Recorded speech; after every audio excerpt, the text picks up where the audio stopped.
Mr. Prime Minister, it's a great pleasure for me to meet you again this time in Tianjin. Welcome to come to China for the Shanghai Cooperation Organization Tianjin Summit. Last year, you and I had a successful meeting in Japan, and the China-India relationship had reset and started anew. The two sides have illicitly implemented the important consensus we have agreed, and the bilateral exchanges and cooperation have since made new progress.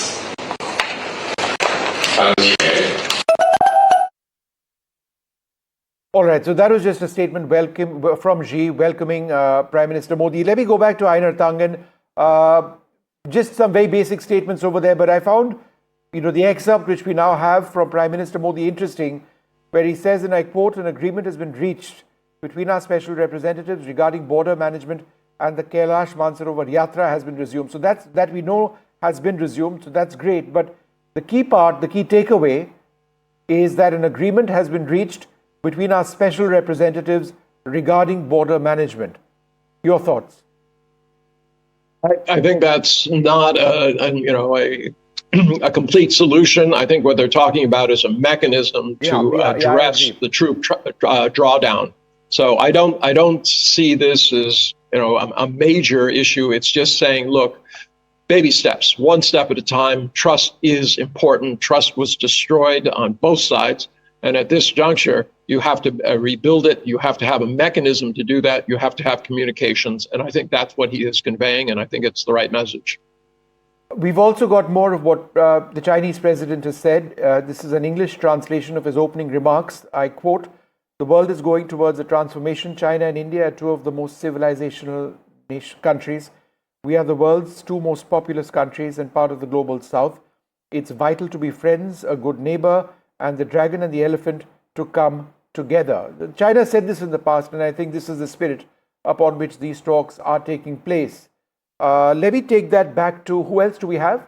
Let me take that across to some of our other panelists. Sierra Clair, would you like to come in over here, Professor Clair, on this bonhomie between India and China based on these statements, which we're getting on a real-time basis? Your thoughts? Yes. Well, China and Russia and all of these countries constantly repeat this talking point about the world is changing and China's going to be the leader, or Russia's going to be the leader, or whoever. But the facts on the ground haven't changed. The U.S. remains India's largest trading partner. That's not going to change anytime soon, despite the tariffs. And, the U.S. is a very important partner to India and other nations in the global south, on important security issues like terrorism, maintaining peace. So I just don't agree with that statement. But as I said earlier, I think it's natural to have a dialogue with China. But China is not a very trustworthy partner.